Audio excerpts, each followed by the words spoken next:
Chukwudufu. I'm an e-learning specialist with CETL at Cal State LA, and I'm also an instructor in Pan-African Studies. What about you, Carl? Good afternoon, everyone. My name is Dr. Carl Schottmiller. I'm also an e-learning specialist with our Center for Effective Teaching and Learning at Cal State LA, and I've been an instructor in disability studies and women's gender and sexuality studies. Good afternoon. My name is James Sera. I'm a lecturer for the Department of Anthropology at Cal State LA. And I'm Jeff Suarez-Grant. I'm an instructional designer and the unique privilege of working with Carl, Arcadia, and James. They're really awesome to work with. All right, so let's take it to the next slide.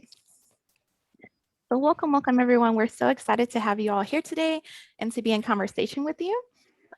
I was wondering if any of you, like myself, have encountered this problem of spending hours on end searching for an image for maybe my syllabus or a course page, or even a lecture presentation, right? Looking for an image that's going to work for me. And in some cases, walking away feeling dissatisfied with what I found. I think we may have all been there. Next slide. So in our session, we're going to do a couple of things.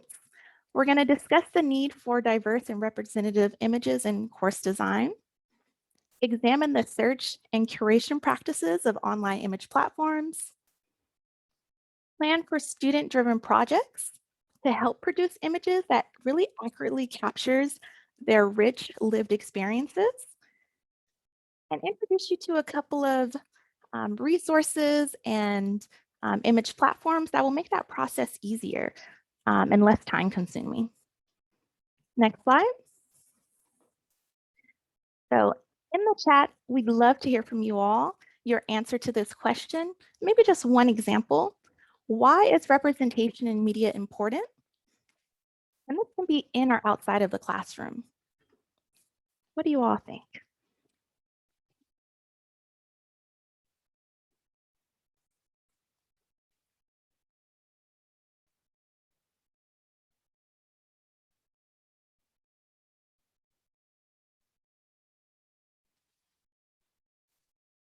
All right, I'm seeing some really great responses coming in.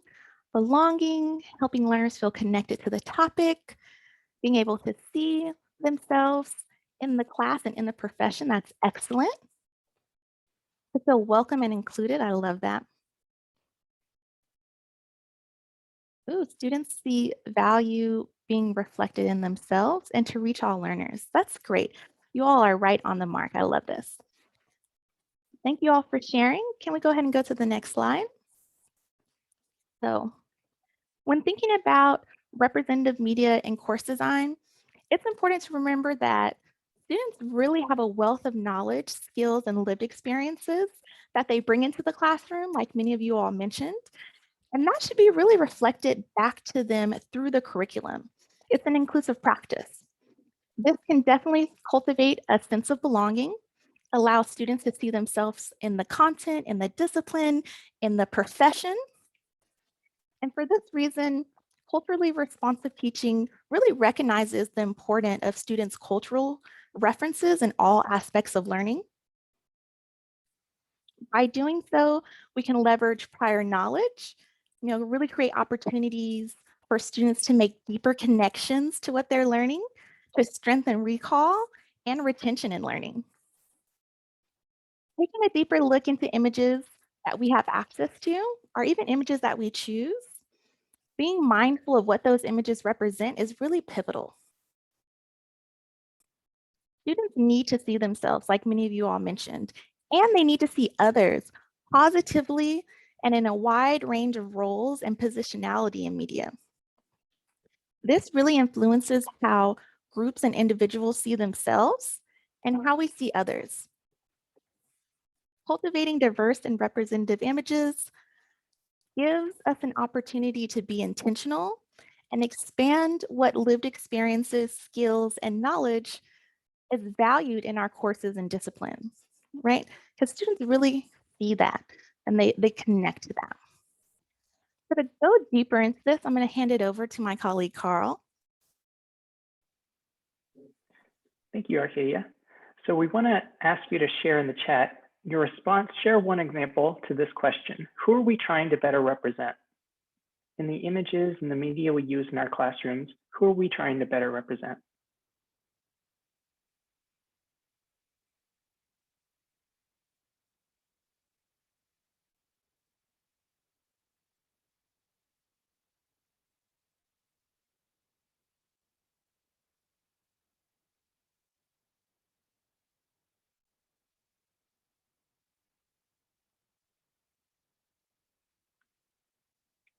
Seeing some excellent responses. Absolutely. Our students, the world, the communities they live in. Authentic, real people, not shiny stock photos. Students in our classes. Excellent. Next slide, please. So exactly like you all are bringing out into the chat, we want to be mindful of who our students are, what communities they come from, so that we can be intentional with how we're finding images that better represent the diversity of the world that we're living in. Representing multiculturalism in a way that recognizes and celebrates differences between groups, or polyculturalism that looks at groups as fundamentally interconnected, continuously interacting with and influencing each other.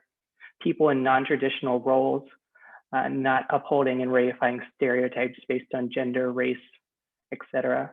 Representing people with disabilities in ways that are outside the framework of ableism, gender and sexual identity, and images that are authentic in terms of privilege and class. So we want to be mindful as we're finding images and be intentional about representing diversity in a way that's authentic and that's reflective of both the students in our classroom and the lives they live, the communities they come from. And we want to, as we find these images, reflect on and think about how they are representing the world in terms of privilege and power. I'm going to hand over the next section to my colleague, Jeff. Thanks, Carl. And so another question here for you.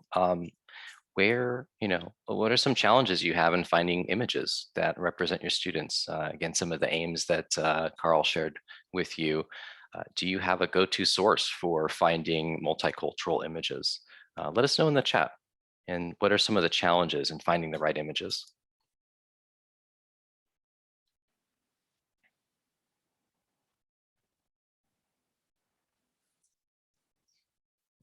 Yeah, Unsplash is a pretty popular one that we all use here at Cal State LA. And we hope to expand, Robert, just give you a few extra sources for more images, free to use images. Yeah, Marina, I hear you. Free to use is hard to find. Pixabay is another good one. Oh, Robert, that's a cool one, disabled and here. Okay, I'm gonna add that to our collection as well. So in terms of like where we find images, I'm seeing some awesome suggestions in the chat. But here's just a couple that we've used. Noun Project for icons, but now also photos. Getty Images is probably the biggest provider of images. They're the largest stock image provider, stock agency. They've the last couple of years have been buying up all of the smaller agencies. So they have a huge trove of images, but they are a commercial provider. So you're paying to use those images. Unsplash, as mentioned before. And of course, just Google, we might Google an image, but we have to be careful about using that image in our course, making sure we have permission to use it. So we'd like for you to get some practice at navigating some of these image platforms. And we're gonna do a quick breakout room activity here. And there are a lot of you, so just give us a little bit of your patience in getting you the link to access the slide that you can contribute your thoughts and reflection on this from this activity. But let me just go over the instructions and then we'll get you out into your breakout rooms. We're actually doing really well on time here. We're gonna have you in breakout rooms. We're going to suggest a particular type of subject matter to look for on a specific image platform. Some of the ones that we shared already will be included in this. So each group is going to be searching for a specific image on a specific image platform. And we'd like for you to kind of just navigate that, experience it as a user looking for an image. And you can kind of structure your navigation, your exploration of this with these questions. What was the user experience like? Were you able to find the images that you were looking for? What could you not find? And what sort of limitations did you encounter, whether that's cost or, again, not being able to find the right image? And then also be thinking about, is there anything counterproductive or problematic about the images that you are able to find from these various image platforms? We're going to share with you, facilitators, Carl, Arcadia, James, and myself. We're going to be with you in the breakout rooms. We're going to share with you a link to a slide. And on that slide is going to be the image provider we want you to check out, and also the subject matter we want you to look for. And you can work with your group members. Maybe we suggest that one of you in the group go ahead and screen share, kind of be the driver for the search of the searching for images on that particular platform. And so, and then when we do our share out, our debrief here, do make sure that you elect somebody to kind of do the sharing for the group. And you don't need to share your responses to all these questions. You as a group can decide maybe what to share from one of these debriefing questions. All right, so just give me one quick second. I'm going to go ahead and create the breakout rooms, and facilitators, we will be visiting them here in just a second. All right, let me get that going.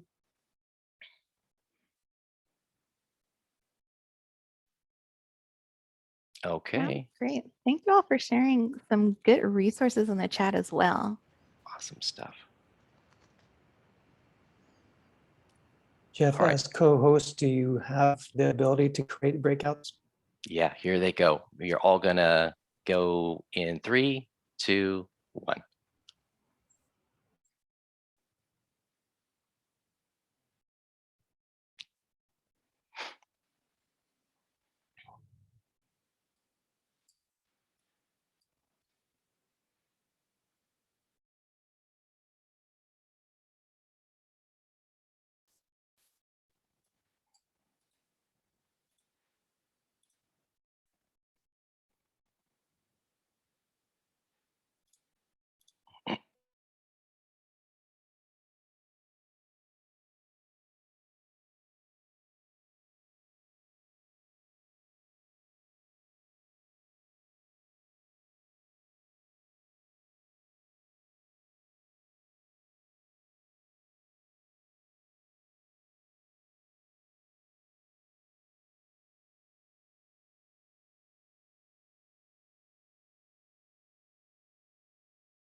Hi, folks.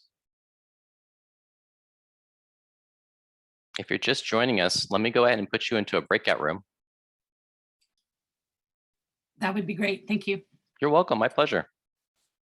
Let's see here. Dawn, I'm going to send you over to room number 1.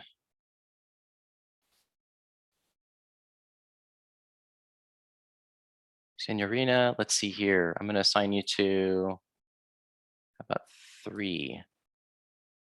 Okay.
Hi, Karen. Hi, Elisa.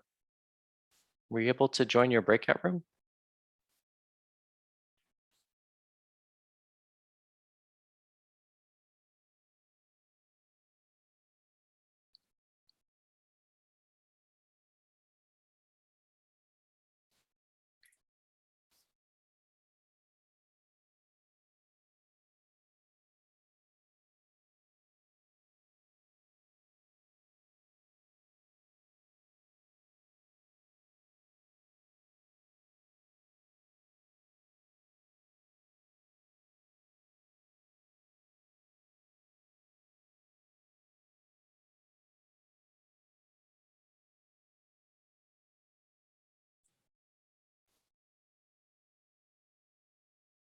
Hi, Kelly.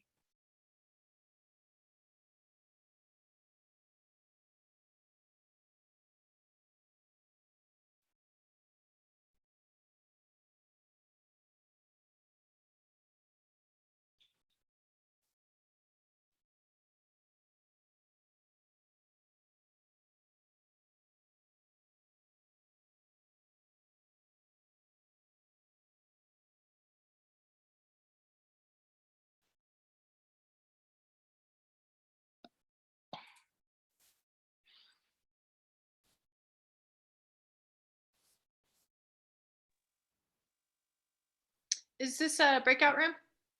Hi, Karen. Yeah, let's see. Let me send you over to the breakout room again. Thank you. This is the main session, so Yeah, that's what I thought. let me see what I can do here. Okay, thanks. Let's see, I'm going to move you to number 2. Let's just, I'm going to send you over to 4, okay? Because there's something wrong with maybe room 2. Okay, perfect. Thanks. You're welcome. Here we go. Hi, Kelly. Oh, that was me that was talking to you. You just sent the other one. That's okay. I don't think I think maybe she disappeared. Okay, so Kelly, let me put you into, I'll fix this. Here we go.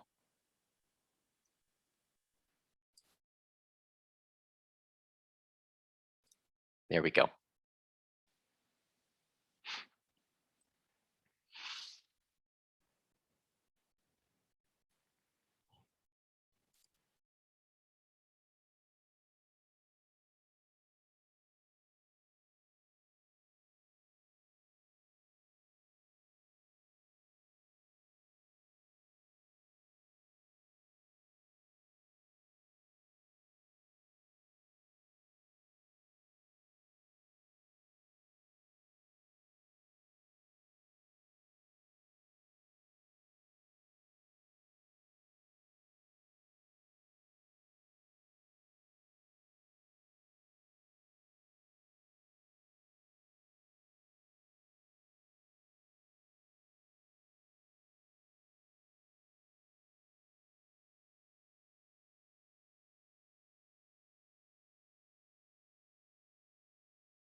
Hi, Tim. Hi, Shushma. Hello. The groups are in breakout rooms. They're coming back here in a second, so you'll catch the tail end of the discussion here. Okay, We're, thank you. yeah, of course, you're welcome. I'm sorry I'm late. Oh, no worries. You'll still get a lot out of this session. The folks are exploring different image platforms, and they're coming back now to share thoughts on what they found and what they didn't find in terms of diverse images. Okay, thank you. You're welcome. Are we back early, Jeff? It's all good. I'm going to close them out officially here in just a second. Okay. I appreciate you coming back. You're a Zoom familiar with Zoom, I'm sure. So yeah. All right, let's see here. Here we go. I always forget about the 1 minute kind of delay that it gives. You have to like factor that into your timing. I know. I feel the same. Okay, let's see here.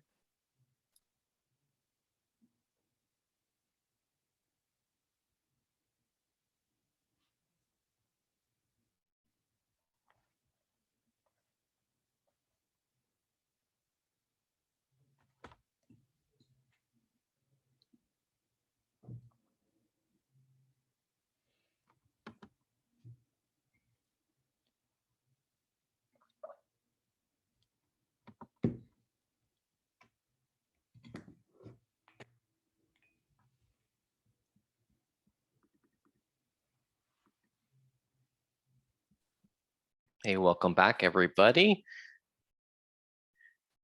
As others come back to the main session, those of you who have been elected to do the quick report out, be thinking about whether or not you want to volunteer to go first.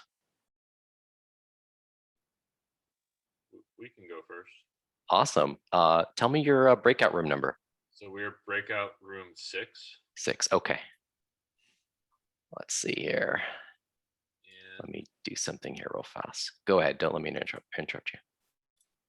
and yeah, so we used Canva images, which we use Canva a lot for graphics, but I'd never used it as an image search platform or whatever. But so we had volunteer work, community service. We found when the filter was for paid and for free images, there was not a lot of diversity, which was strange. And it was a lot of staged photos. We found a lot of staged photos, but the one on the right was an example of a bad image that we found that showed a lot of people, but not much diversity. And it also didn't show much as far as it didn't illustrate much at all.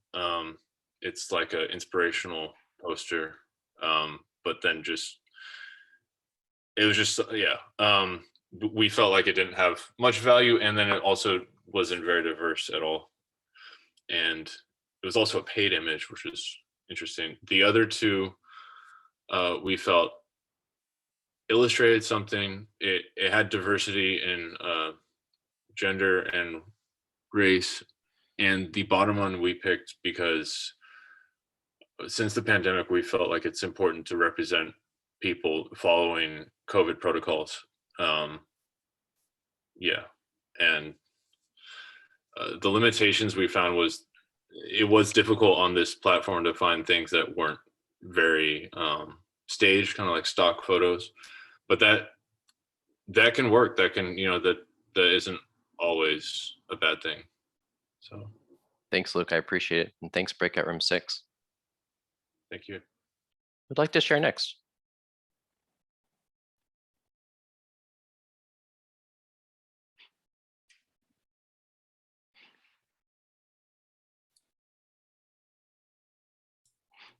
I can do breakout number 3 since everyone else seems to be shy.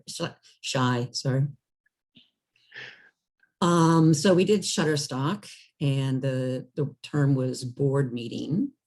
And first typing that in, we had thousands of photos. And then luckily down the side, you can select gender with and without people, photographs or illustrations, color, I guess the primary color in an image, ages. And so the one at the bottom is boardroom. And it's fairly homogeneous, but it's a little more active than a lot of them were. Looks maybe a little less staged than a lot of them were, where, you know, the guy with the suit and tie and standing up in front of everybody, and, you know, everyone sitting calmly around an oval table. So then we typed in boardroom disabilities. And what popped up there were wheelchairs. And so that seems to be the, you know, the primary disability that they were able to put into their images, but at least they were there. But then we thought, okay, how about interpreters? And so what happens is you get a single person standing in the front of a room interpreting rather than being able to see the audience also. And I wish part of my group would chime in, because they had some really good comments about, you know, diversity and finding the images that would work for your class, and maybe making that an icebreaker opportunity. We're asking the students, go out and find, you know, use these sites, go out and find an image that you think represents you, and see what they can come up with. Shutterstock, you pay, you can get a free membership and get limited number of images, but it seems to be mostly pay. And it appeared to be very staged. So they didn't even bother to change rooms on some of the pictures. They just sort of moved the players around in the room a little bit and decided that this was another version of the same photo. So I think that's it, unless anybody else from number 3 has anything to say. Maureen, I think you covered it really well. I was going to add something, but then you covered it nicely. So great job. Thank you. So we've looked at Canva so far and Shutterstock, and you, from just looking at the slides, you may have picked up on the pattern here, but every other slide is either a commercial provider or a free kind of open source provider. And you know, I think from the first group we heard, like the Canva has like premium images, Shutterstock has like sophisticated filtering. So typically like these commercial providers have more sophisticated ways of finding images. The open source ones typically have just a lot of images, but it's harder to maybe find them. Another breakout to share.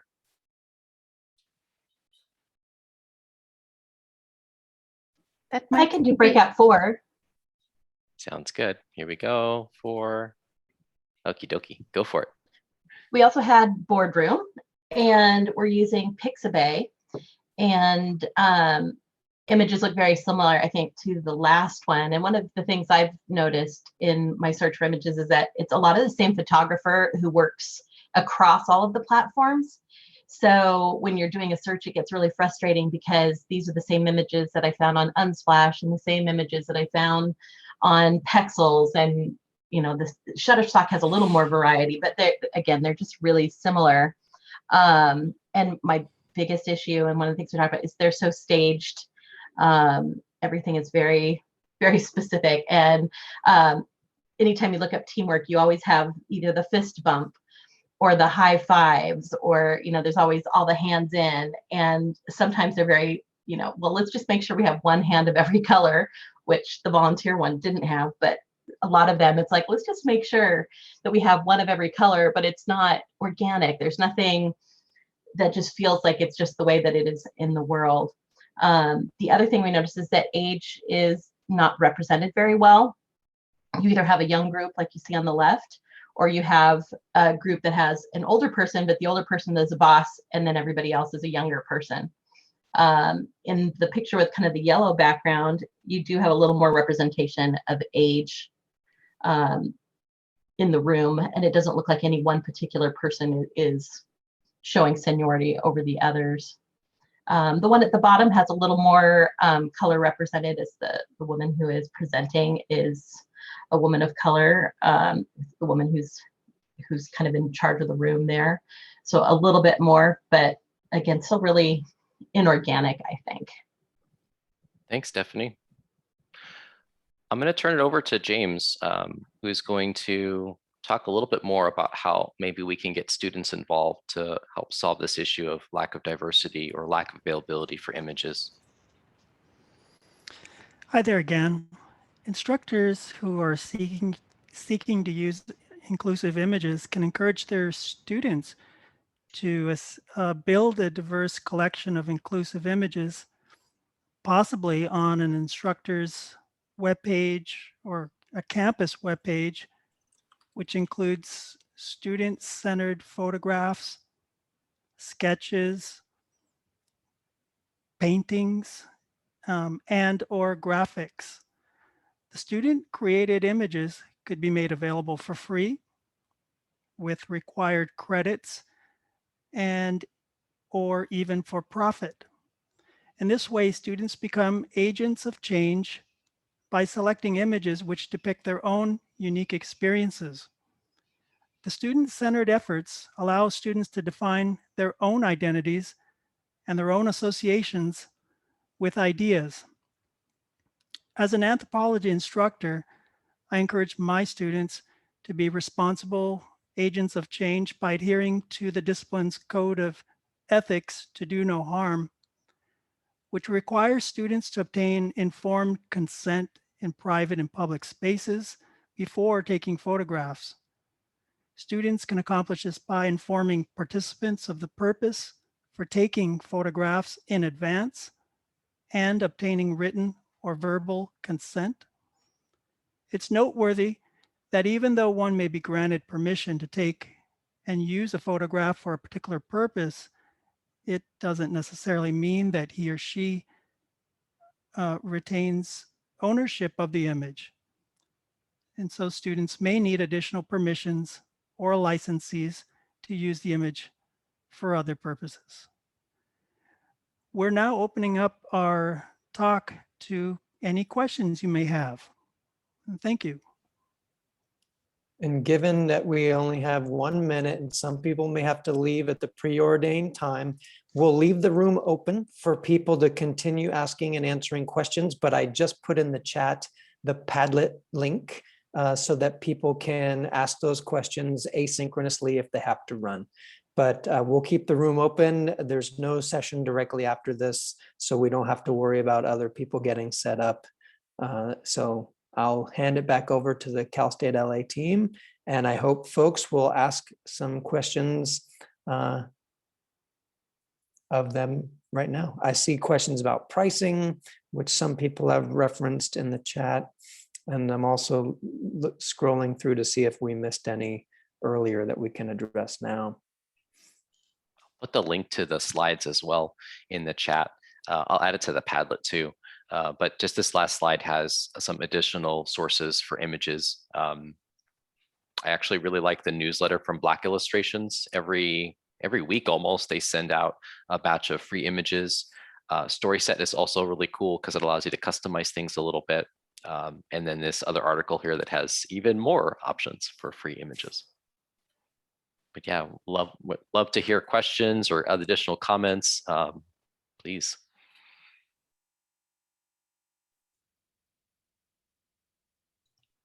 Jeff, you said you already put the link to the slide deck in the chat? I'm gonna do it right now. Thanks. You're welcome, Bob.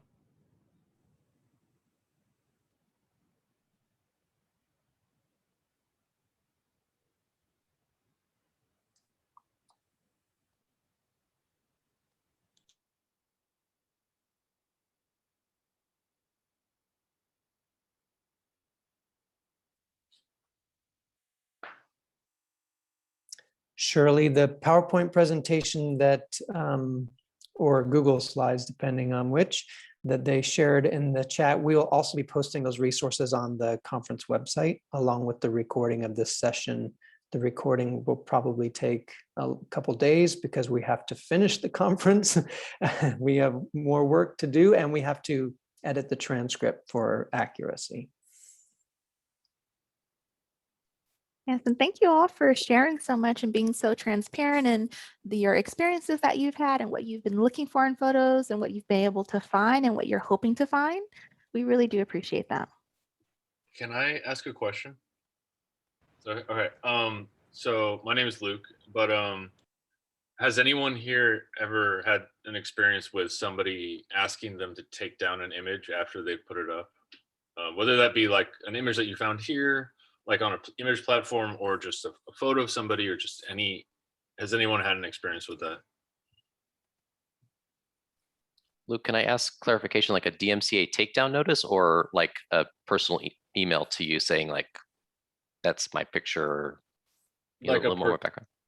like a personal email or anything really. But yeah, like a personal email. That's kind of what I was asking.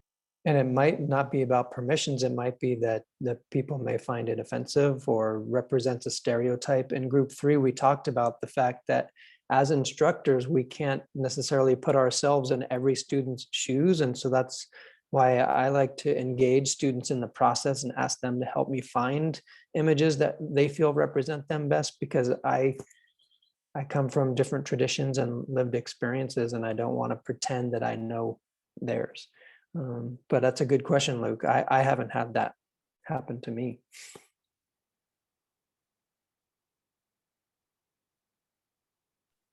Thank you. Okay, I see someone in the chat said they had an experience where they were asked the same question once, or were asked to have that person blurred out of the image. So maybe not taking it down, but to alter the image.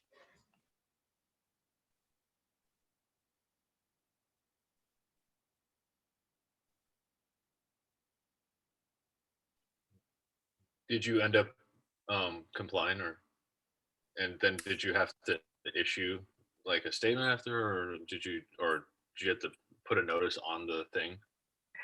Good question, Luke. I was taking photos for a conference, and so kind of labeled the official photographer there, and we made it pretty clear in the code of conduct and also for the conference that if you don't want to be photographed, that we'll respect that, and if somebody finds a photo and has a problem with it, that we can either take it down, or if they are happy with just being blurred out, that I can certainly do that afterwards. And so that was something then perfectly fine for me to do.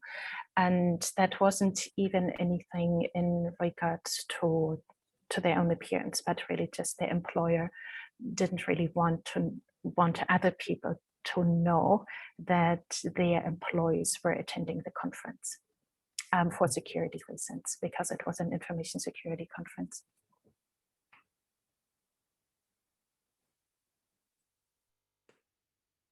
Thank you. Yeah, thanks for sharing, Christina. Very insightful.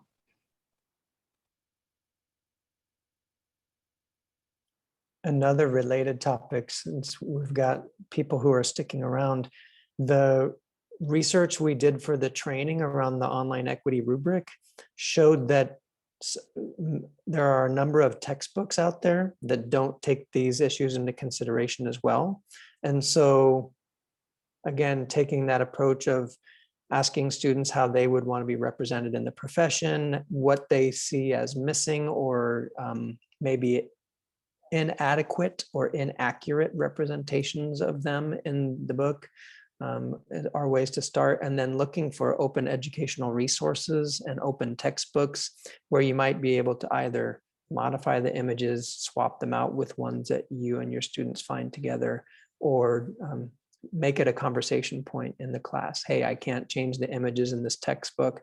It has the best information about XYZ, but let's talk about how it's dated or outdated or was wrong from the very beginning, and how it represents different populations.